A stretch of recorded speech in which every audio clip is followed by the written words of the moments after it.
अस्सलाम वालेकुम दोस्तों, अपना चैनल पीके यूट्यूब चैनल 'ਚ खुश आमदीद। दोस्तों अज असीं मौजूद हैं लाहौर ट्रैक्टर मार्केट ਦੇ ਵਿੱਚ।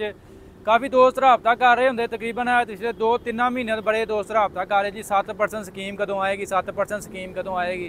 तो जिस तरह तुहानूं पता पिछे जे स्टाक खत्म होया रहा, यानी जिन्नी देर तक इन्हां दा हुंदा वा पैसे बैंकां 'ਚ हुंदे ने उन्नी देर स्कीम चलती रहिंदी है। 10 दिन 20 दिन विच बंद हुंदी, दोबारा फिर चालू कर दिंदे ने। तो फिलहाल पिछे 2-3 महीने स्कीम बंद रही तो काफ़ी दोस्तों ने रबता किया ये कदों स्टार्ट होएगी, जो होएगी सानूं दस्सिओ। तो अल्लाह खैर करे नोटिफिकेशन आया जी, फेसबुक पर भी काफ़ी ज़्यादा है जो इश्तिहार है काफ़ी ज़्यादा वायरल हो रहा है। ये बारे तुहानूं डिटेल देनी है जी। ये स्कीम दोबारा जी अल्लाह खैर करे स्टार्ट हो गई 7% स्कीम, यानी कि तुसीं कोई भी ट्रैक्टर जो वा मिलत दा लैना मिलत दा लै लो, लगाजी लैना नहीं हो लेना लगाजी लैना, ਉਹਦਾ भी कोई भी मॉडल तुसीं लै सकदे हो। सिर्फ 7% ते तुसीं अपना यानी कि आसान इकसार दे विच 5 सालां दे विच लई तुसीं स्कीम तो फायदा चुक सकते हो। जिस तरह तुहानूं पता पहले पिछले साल दे विच भी स्कीम ने बड़ियां जमींदारां ਦੀਆਂ मौजां करवाइयां। 7% का मतलब तुसीं ये कह सकते हो कि 0% ही 7% ये कोई उत्ते नहीं कह सकते, बिल्कुल 7% सुन लो कि 0% ही तुसीं इहनूं कह सकते हो। 7% तुसीं नहीं इहनूं कह सकते, क्योंकि 5 सालां दे विच जिहदा 7% है, साल दे विच जिहड़ी कीमत वध जांदी है ट्रैक्टर दी, ये तो फिर 5 साल बाद जो तुसीं देखना ना ट्रैक्टर की कीमत तुसीं देन लगनी है, तो समझ लो कि 7% बजाए माइनस 7% हो जाता है, यानी कि सगों तो बैंक के कोलों तुसीं लैण डे हुंदे पैसे, ये सिस्टम हुंदा। तो अल्लाह खैर के दोबारा स्कीम शुरू हो गई है। ਇਹਦੀ ਤੁਹਾਨੂੰ ਮੁਕੰਮਲ ਡਿਟੇਲ ਦਿੰਦੇ ਆ ਜੀ, ਕੀ ਇਹਦਾ ਦੁਰਾਨੀਆ ਹੈ ਤੇ ਇਹਦਾ ਕੀ ਇਹਦਾ ਸਾਰਾ ਸਿਸਟਮ ਹੈ ਤੁਹਾਡੇ ਨਾਲ ਸ਼ੇਅਰ ਕਰਦੇ ਆ। ਇਹ ਜੀ ਇਸ਼ਤਿਹਾਰ ਮੇਰੇ ਕੋਲ ਸਾਹਮਣੇ ਆ ਗਿਆ। ਸਭ ਤੋਂ ਪਹਿਲਾਂ ਇਹਨਾਂ ਨੇ ਕ੍ਰਾਈਟੇਰੀਆ ਰੱਖਿਆ ਜੀ, ਇਹਦੇ ਵਿੱਚ ਜਿਹੜਾ ਹੈ ਵਾ ਤੁਹਾਡੇ ਨਾਲ ਸ਼ੇਅਰ ਕਰਦੇ ਨੇ ਵੀ ਜਿਹੜੇ ਬੰਦੇ ਇਸ ਸਕੀਮ ਦੇ ਵਿੱਚ ਅਪਲਾਈ ਕਰ ਸਕਦੇ ਨੇ। ਸਭ ਤੋਂ ਪਹਿਲਾਂ ਉਮਰ ਦੀ ਹੱਦ ਵੀ ਇਹਦੇ ਵਿੱਚ ਰੱਖੀ ਗਈ ਹੈ। ਜਿਸ ਤਰ੍ਹਾਂ ਕਿ ਤੁਹਾਨੂੰ ਪਤਾ ਪਹਿਲਾਂ ਵੀ ਜਿਹੜੀ ਹੈ Punjab prime minister youth business and agriculture loan scheme ਪਹਿਲਾਂ ਵੀ ਪਿਛਲੇ ਸਾਲ ਵੀ ਆਈ ਸੀ, ਉਹਦੇ ਵਿੱਚ ਵੀ ਉਮਰ ਦੀ ਹੱਦ ਰੱਖੀ ਗਈ ਸੀ। ਜਿਸ ਤਰ੍ਹਾਂ ਇਹਦੇ ਵਿੱਚ ਹੈ ਉਮਰ ਦੀ ਹੱਦ ਜਿਹੜੀ 21 ਸਾਲ ਤੋਂ ਲੈ ਕੇ 45 ਸਾਲ ਤੱਕ ਉਮਰ ਦੀ ਹੱਦ ਰੱਖੀ ਗਈ ਹੈ। ਇਸ ਤੋਂ ਇਲਾਵਾ ਜ਼ਮੀਨ ਕੀ ਮਲਕੀਅਤ ਜਿਹੜੀ ਕਮ ਅਜ਼ ਕਮ 5 ਏਕੜ ਦਾ ਜਿਹੜੇ ਮਾਲਕਾਨ ਨੇ ਉਹ ਇਸ ਸਕੀਮ ਦੇ ਵਿੱਚ ਸ਼ਾਮਲ ਹੋ ਸਕਦੇ ਨੇ। ਯਾਨੀ ਕਿ ਇਸ ਸਕੀਮ ਦੇ ਅਗਰ ਤੁਸੀਂ ਅਪਲਾਈ ਕਰਨਾ ਚਾਹੁੰਦੇ ਹੋ, ਤੁਹਾਡੇ ਕੋਲ ਕਮ ਅਜ਼ ਕਮ 5 ਏਕੜ ਜ਼ਮੀਨ ਹੋਣੀ ਚਾਹੀਦੀ ਹੈ, ਉਹਦੇ ਤੁਸੀਂ ਮਾਲਕ ਹੋਣੇ ਚਾਹੀਦੇ ਹੋ। ਜਿਹੜੇ ਠੇਕੇਦਾਰ ਨੇ ਉਹਦਾ ਨਹੀਂ ਸਿਸਟਮ ਹੈ, ਮਲਕੀਅਤ ਹੋਣੀ ਚਾਹੀਦੀ ਹੈ। ਇਹ ਸ਼ਰਾਇਤਾਂ ਨੇ ਜਿਹੜੀਆਂ ਮੈਂ ਤੁਹਾਡੇ ਨਾਲ ਸ਼ੇਅਰ ਕਰ ਰਿਹਾ। ਸ਼ਰਾਇਤਾਂ ਤੁਸੀਂ ਲਾਜ਼ਮੀ ਸੁਣੋ।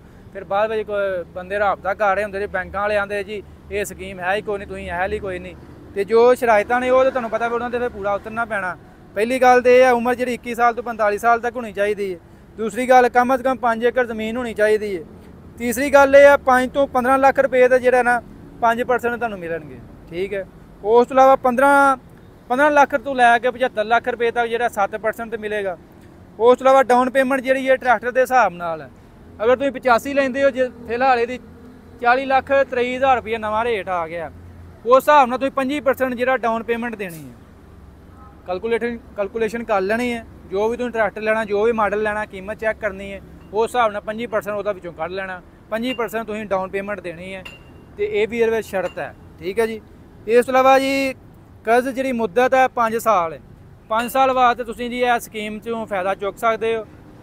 आसान इकसार दे यानी कि 5 सालों के 40 लाख रुपया जो उत्ते 7% तुसीं पा लो, जिन्ना भी बनता है 5 सालों के बैंक वालों वापस देना। 25% डाउन पेमेंट तुसीं पहलां ही दे देनी जिस दिन तुसीं जाके रजिस्ट्रेशन करवानी है।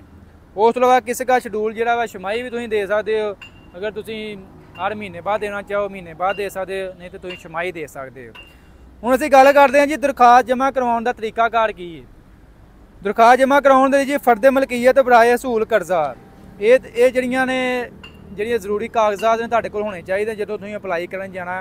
ऑनलाइन घर बह के भी तुसीं अप्लाई कर सकते। अगर कोई जिमीदार नहीं अप्लाई कर सकता, नहीं उन्होंने पता तरीकाकार, वो किसी भी करीबी जिहड़ा वा कंप्यूटर की वर्क यानी कि जाके कंप्यूटर की शॉप से जाके उन्होंने को अप्लाई करवा सकता है। तो यह नाल जिहड़ियां चीज़ां तुहानूं मैं दस्सण लगा ये तुसीं नाल लैके जाणियां ने। फर्द मलकीयत बराए असूल कर्जा, ज़रई पासबुक तुसीं बनवा लैनी अपने इलाके दे जिहड़े जो भी सूरत हाल हो, तुसीं ज़रई पासबुक बनवा के फिर लैके जानी नाल लाजमी। खसरा गिरदावड़ी भी तुसीं लैके जानी है। ज़मीन की औसत कीमत, ज़मीन की औसत कीमत भी तुसीं पता करके जाना भी ये साडे लागे लागे जो रेट पता कर जाना की रेट चल रहा उस हिसाब नाल औसत कीमत का भी तुसीं अंदाज़ा ला के जाना भी साडी ज़मीन की इस कीमत हैगी है। उस तो बाद शनाख्ती कार्ड की कापी और 2 तस्वीर लैके जानी है। तो 2 गवाह होने चाहिए ने शनाख्ती कार्ड की कापियां दे नाल, 2 गवाह भी नाल लैके जाने ने। ਉਹਨਾਂ ਤੋਂ ਵੀ ਸ਼ਨਾਖਤੀ ਕਾਰਡ ਦੀਆਂ ਕਾਪੀਆਂ ਨਾਲ ਤੁਸੀਂ ਉਹਨਾਂ ਦੇ ਨਾਲ ਲੈਫਟ ਕਰਨੀਆਂ ਨੇ।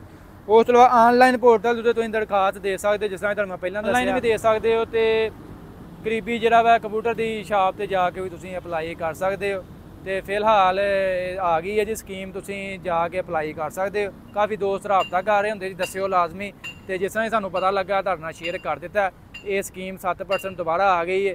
ਸਮਝ ਲਓ ਕਿ ਜਿਵੇਂ ਕਿ ਪਹਿਲਾਂ ਮਾਰਕੀਟ ਜਿਹੜੇ ਕੈਸ਼ ਮਾਰਕੀਟ ਬਿਲਕੁਲ ਇਹਨੂੰ ਕਰੈਸ਼ ਕਰਨ ਦਾ ਵਾਧ ਜ਼ਰੀਆ ਹੀ ਇਹ ਸੀ, ਜਿਹੜਾ 7% ਹੈ ਸਕੀਮ ਸੀ। ਬੈਂਕਾਂ ਵਾਲਿਆਂ ਬੜੀਆਂ ਮੌਜਾਂ ਕਰਾਈਆਂ ਜ਼ਿਮੀਂਦਾਰਾਂ ਦੀਆਂ, ਜਿਨ੍ਹਾਂ ਨੇ ਟਰੈਕਟਰ ਨਹੀਂ ਸੀ ਲੈਣੇ ਉਹਨਾਂ ਵੀ ਘਾੜ ਖਿਲਾਰ ਕੇ ਭਾਈ ਟਰੈਕਟਰ ਲੈ ਕੇ ਘਾੜ ਖਿਲਾਰ ਚਲੇ, ਕਈਆਂ ਦੇ ਵੇਚ ਵੂਚ ਕੇ ਕਾਰਾਂ ਝੂਟਣ ਲੱਗ ਪਏ ਨੇ। ਇਹ ਸਿਸਟਮ ਚੱਲਦਾ ਰਿਹਾ ਤੇ ਬੜੀਆਂ ਮੌਜਾਂ ਕਰਾਈਆਂ ਜੀ ਆ 7% ਸਕੀਮ ਨੇ। ਤੇ ਦੁਬਾਰਾ ਫੇਰ ਸਕੀਮ ਆ ਗਈ। ਉਸ ਤੋਂ ਇਲਾਵਾ ਗ੍ਰੀਨ ਸਕੀਮ ਵੀ ਫੇਰ ਦੁਬਾਰਾ ਆਉਣ ਲੱਗੀ ਹੈ ਤੇ ਜ਼ਿਮੀਂਦਾਰਾਂ ਦੀਆਂ ਫੇਰ ਮੌਜਾਂ ਅੱਲਾ ਖਿਆਲ ਕਰੇ। ਉਧਰੋਂ ਅਜਨਾਸ ਦੇ ਰੇਟ ਡਾਊਨ ਕਰੀ ਜਾ ਰਹੇ, ਸਕੀਮਾਂ ਦਈ ਜਾ ਰਹੇ ਨੇ ਤੇ ਅੱਲਾ ਖਿਆਲ ਕਰੇ। ਇਨਸ਼ਾਅੱਲਾ ਜੋ ਵੀ ਸੂਰਤ ਹਾਲ ਹੈ ਜ਼ਿਮੀਂਦਾਰ ਭਾਈ ਫਿਰ ਵੀ ਅਜੇ ਡਟ ਕੇ ਮੁਕਾਬਲਾ ਕਰ ਰਿਹਾ। ਅੱਲਾਹ ਪਾਕ ਜ਼ਿਮੀਂਦਾਰ ਦੇ ਹੱਕ 'ਚ ਬਿਹਤਰੀ ਕਰੇ। ਦੋਸਤੋ ਵੀਡੀਓ ਅੱਜ ਦੀ ਅੱਛੀ ਲੱਗੀ ਲਾਈਕ ਸ਼ੇਅਰ ਕਰ ਦੇਣੀ। ਇਨਸ਼ਾਅੱਲਾ ਮਿਲਾਂਗੇ ਨੈਕਸਟ ਵੀਡੀਓ 'ਚ। ਓਕੇ ਜੀ, ਅੱਲਾਹ।